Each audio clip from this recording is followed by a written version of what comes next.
వీక్షకులందరికీ నమస్కారం.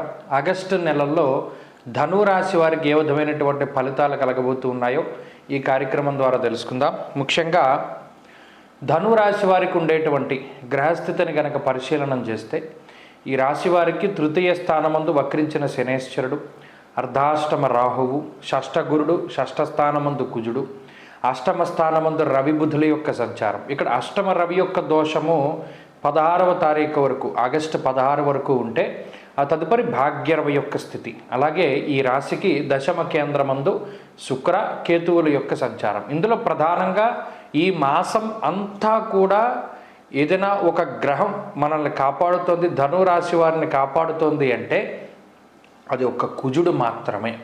ఎందుకంటే తృతీయంలో యోగించినటువంటి శనేశ్వరుడు కానీ, అర్ధాష్టమ రాహువు కానీ, అష్టమ నవమ స్థానాల్లో ఉండేటువంటి రవి కానీ, మిగతా ఇతరత్ర ఏ గ్రహము కూడా ధనురాశికి అంత అనుకూలమైనటువంటి గ్రహం కాదు. ఒక్క షష్ఠ స్థానమందు ఉన్నటువంటి కుజుడు మాత్రమే విపరీతమైనటువంటి బలాన్ని కలిగి ఉండి ఆయన యోగించేటువంటి స్థితిలో ఉన్నారు. మిగతా ఏ గ్రహాలు కూడా అంత అనుకూలమైనటువంటి స్థితి లేదు, ఇంకా పీడించేటువంటి స్థానాల్లో ఉన్నాయి. షష్ఠ గురుడు, అర్ధాష్టమ రాహువు, తృతీయమందు వక్రించిన శని, అష్టమ రవి, ఇలా చెప్పుకుంటూ పోతే 4-5 గ్రహాలు ప్రత్యేకించి పీడిస్తూ ఉన్నాయి. మిగతావేవి మిశ్రమమైనటువంటి స్థానాలే.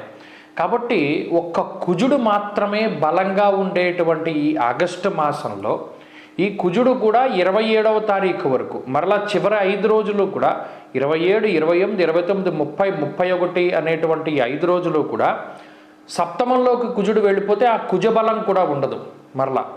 కాబట్టి ఈ మాసంలో ఒక కుజుడి మీద మాత్రమే ఆధారపడి వెళ్ళేటువంటి రాశి ధనురాశి.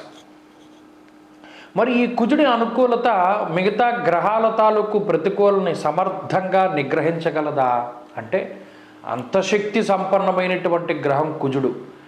మిగతా ఎన్ని గ్రహాలు ప్రతికూలంగా ఉండనివ్వండి, కుజుడు 6వ స్థానమందు యోగిస్తే అన్ని రకాలైనటువంటి దోషాల నుండి ఆయన బయటపడేయగలిగేటువంటి శక్తి ఉన్నవాడు. ఆ శక్తే ఆయన్ని అంత ఉన్నతమైనటువంటి స్థాయిలో నిలబెట్టింది. ఎందుకంటే ఇప్పుడు గ్రహాలలో అత్యంత శక్తివంతమైనటువంటి గ్రహాలలో కుజుడు కూడా ఒకరు. ఎందుకంటే ఇంత ఇది అంటే ఇక్కడ అర్ధాష్టమ రాహు పీడించేటువంటి స్థానం, అష్టమ రవి, ఈ 2 గ్రహాల వల్ల అటు ఆరోగ్య సమస్యల దగ్గర నుండి, కుటుంబపరమైన సమస్యల దగ్గర నుండి, రకరకాలైనటువంటి ఇబ్బందులు అన్నిటి నుండి మరలా కుజుడు బయటికి తీసుకొస్తాడు. కుజుడు షష్ఠ స్థానంలో ఉండడం వల్ల వస్త్రలాభో, ధాన్యలాభ, ధనలాభ, యశస్తథ అన్నారు. అటు రోగబాధల నుండి, రుణబాధల నుండి, శత్రుబాధల నుండి ఒక్క ఉదుటిన ఆయన బయటికి తీసుకురాగలుగుతాడు.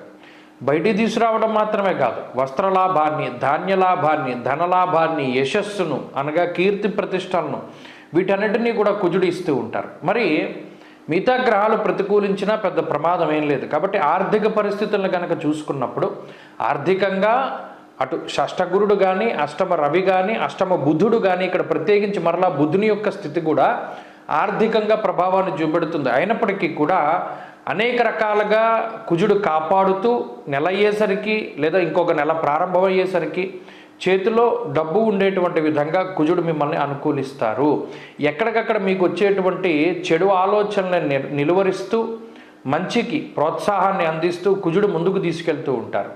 అలాగే అటు కుటుంబ పరిస్థితుల్లో కానీ, ఆరోగ్య పరిస్థితుల్లో కానీ సర్వత్రా ఈ మాసమంతా కూడా కుజుడే మీకు నిజమైనటువంటి యోగాన్ని ఇచ్చేటువంటి గ్రహం. ఆ ఒక్క బలం మనం ఆ బలం మీద ఆధారపడి వెళ్ళిపోతున్నాం. మరి మిగతా గ్రహాలు ప్రతికూలతలు ఉంటాయి కదండి, ఉంటాయి, వాటిని అనుభవించవలసి వస్తుంది. వాటిని మనం దృష్టిలో పెట్టుకోవాలి. ఇందాక చెప్పుకున్నట్టు అర్ధాష్టమ రాహు, అష్టమ రవి, అష్టమ బుధుడు ఆరోగ్యం, ఆర్థిక పరిస్థితులు, వీటి మీద కొంత వ్యతిరేకమైనటువంటి ఫలితాలను చూపెడుతూ ఉంటారు. కాబట్టి వాటి పరంగా కొంత జాగ్రత్తలు తీసుకోవాలి. అలాగే ఉద్యోగ మార్పు కోసం మీరు ప్రత్యేకించి ప్రయత్నం చేస్తూ ఉంటే అది మానుకోవడం మంచిది. లేదు ఇంకొక ఉద్యోగం దొరికి అప్పుడు ఈ ఉద్యోగం కోసం మార్పు మీరు ప్రయత్నం చేస్తే అది మాత్రం కొంత పర్వాలేదు. కానీ చేతిలో ఉండేటువంటి పనిని మాత్రం వదులుకొని వేరే దానికోసం మీరు వెతుక్కోకండి. చేతిలో పనిని పెట్టుకుని మీరు వేరే దానికోసం వెతుకులాటకి వెళ్ళండి, అది మంచిది. అలాగే విద్యార్థిని విద్యార్థులకి మాత్రం ఈ గ్రహస్థితి కొంత మిశ్రమంగా ఉంటుంది. కొంత జాగ్రత్తలు తీసుకోవాలి. అయితే పోటీ పరీక్షలలో కుజుడు కారకత్వాన్ని వహిస్తూ మంచి ఫలితాలను సాధించడానికి, ప్రత్యేకించి వైద్య విద్య కోసం ఎవరైతే కొంత కష్టపడుతూ ఉన్నారో, పరీక్షలు రాస్తూ ఉన్నారో వారికి మంచి సత్ఫలితాలు లభించడానికి అవకాశం ఉంటుంది. అలాగే స్త్రీలకు సైతం ఈ గ్రహస్థితి సానుకూలంగా ఉంటుంది. ప్రత్యేకించి ధనురాశి వారికి ఈ మాసంలో ఒక మాటలో చెప్పుకోవాలి అంటే కష్టాలు, ఇబ్బందులు, సమస్యలు 3 వస్తాయి. ఏమిటంటే వాటికి వ్యత్యాసం అంటే అది మనం వేరే దానిలో మాట్లాడుకుందాం. ఇక్కడ ఆర్థికపరమైనటువంటి ఇబ్బందులు, ఆరోగ్య సమస్యలు, కుటుంబానికి సంబంధించినవి కష్టాలు, ఇలా 3 ఇబ్బంది పెడతాయి. ఒక్కొక్క దాని నుండి కుజుడే మిమ్మల్ని బయటపడేస్తారు. కాబట్టి ఈ మాసంలో అన్నీ వస్తాయి, దాటగలుగుతారు, వస్తాయి, దాటగలుగుతారు, వస్తాయి, దాటగలుగుతారు. కాబట్టి ఇక్కడ ఇబ్బంది వచ్చినప్పుడు మీరు భయపడాల్సిన పని లేదు. ఇది మనం చెప్పదగినటువంటిది. ఈ పూర్తిగా మనం మాట్లాడిందంతా ఒక్క విషయంలో చెప్పుకోవాలంటే, కష్టం వచ్చినప్పుడు బాధపడకండి, దాని సొల్యూషన్ కూడా ఇదే నెలలో వచ్చినటువంటి వెంటనే మీకు కనబడుతుంది. కష్టం వచ్చిన తర్వాత వెంటనే కొద్ది రోజులకి ప్రతిఫలం, అది దానికి సంబంధించినటువంటి సొల్యూషన్ మీకు ఖచ్చితంగా వస్తుంది.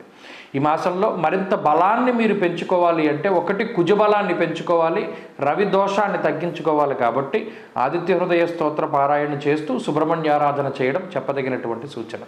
స్వస్తి.